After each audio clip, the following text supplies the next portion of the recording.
할렐루야, 말씀과 삶, 말씀 큐티에 동참하신 여러분 한 분 한 분을 사랑하고 축복합니다. 오늘 보실 영상은 God is not dead 이라는 영화인데 굉장히 우리 크리스천들에게 도전과 감동을 주는 그런 영화입니다. 함께 보시죠. You prayed and believed your whole life, and here you are. Explain that to me. Offended by your show because you pray to Jesus in every episode. If we disown him, he'll disown us. When a 12-year-old watches his mother dying of cancer, a God who would allow that is not worth believing in. Life is really a tale told by an idiot, full of sound and fury and signifying nothing. I am Professor Radisson. This is Philosophy 150. I would like to bypass senseless debate altogether and jump to the conclusion, which every sophomore is already aware of: there is no God. All that I require from each of you is that you fill in the papers I've just given you with three little words: God is dead. Mr. Wheaton, is something wrong? I can't do what you want. I'm a Christian. If you cannot bring yourself to admit that God is dead, then you will need to defend the antithesis. So your acceptance of this challenge may be the only meaningful exposure to God and Jesus they'll ever have. See, to me, he's not dead.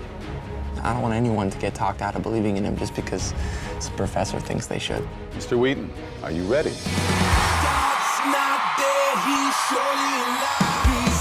Science supports his existence. You know the truth. So why do you hate him? It's a very simple question. Why do you hate God? He's not dead. He's surely alive. He's living on the inside, rolling like a lion.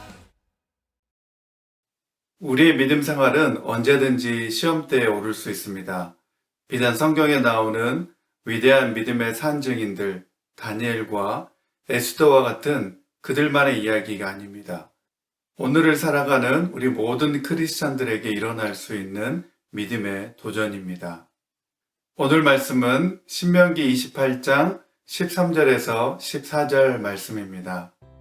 오늘 내가 당신들에게 명령하는 바 당신들이 주 당신들의 하나님의 명령을 진심으로 지키면 주님께서는 당신들을 머리가 되게 하고 꼬리가 되게 하지 않으며 당신들을 오직 위에만 있게 하고 아래에 있게 하지는 않으실 것입니다. 당신들은 좌로든지 우로든지 내가 오늘 당신들에게 명하는 이 모든 말씀을 벗어나지 말고 다른 신들을 따라가서 섬기지 마십시오. 오늘 읽은 신명기 28장 말씀에는 복과 저주에 대한 말씀이 나옵니다.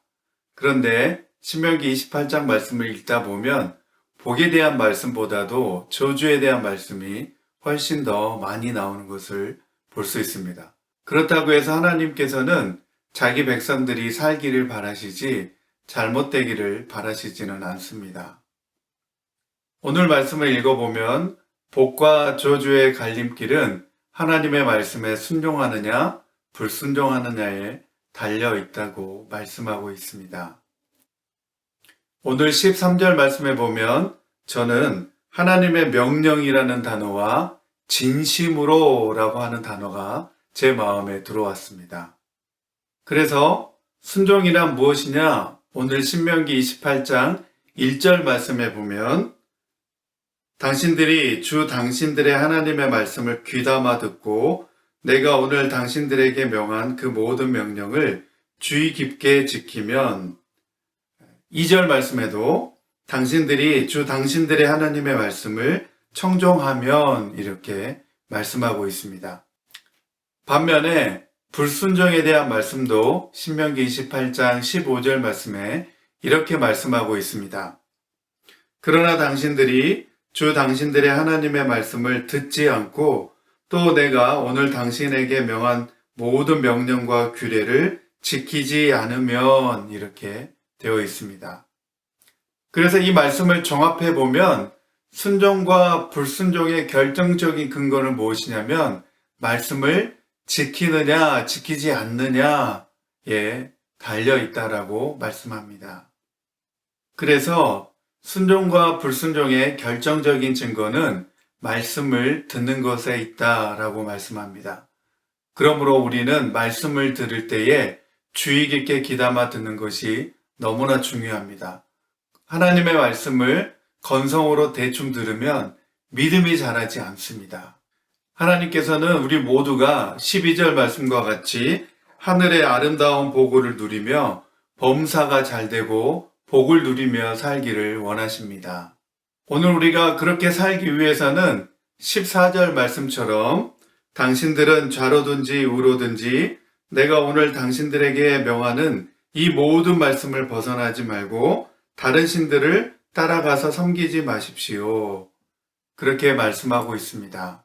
좌로나 우로나 치우치지 않는 믿음이 되기 위해서는 하나님의 말씀을 떠나지 않아야 된다고 말씀합니다.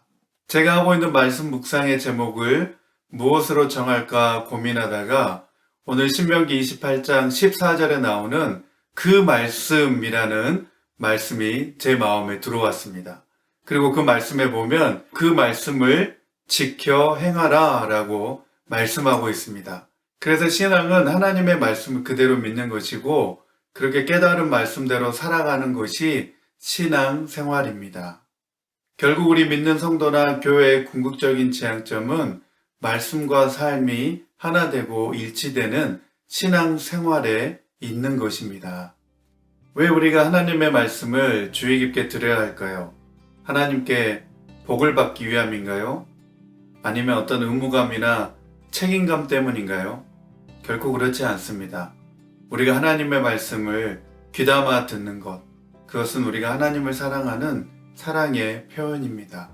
하나님이 이스라엘 민족에게 하나님의 말씀을 준수하라는 것도 하나님이 이스라엘 민족을 자기의 소유로, 자기의 백성으로 삼으셨기 때문에 그들에게 하나님만이 유일한 하나님이라는 사실을 알게 하기 위함이었습니다. 오늘 하나님을 나의 삶의 주인으로 모시고 살아가는 일은 믿지 않는 세상에서 볼 때 너무나 큰 도전과 모험 같아 보여도 사실은 우리에게 믿음의 용기가 필요한 일입니다. 믿음의 걸음은 용기가 필요한 일입니다. 무모한 것 같아 보이고 바보 같아 보여도 주님이 우리와 함께 하십니다. 그러므로 순종과 불순종의 문제는 오늘을 살아가는 우리 모든 현대의 크리스찬들에게 하나님이 진정으로 살아계신지를 입증하는 일로 끊임없이 도전하고 있습니다. 하나님은 그 일을 위해서 저와 여러분들을 부르셨습니다. 하나님은 지금도 살아계셔서 일하고 계십니다. God is not dead. 그 하나님을 함께 찬양합니다. 주 하나님 지으신 모든 세계 내 마음 속에 그리워볼 때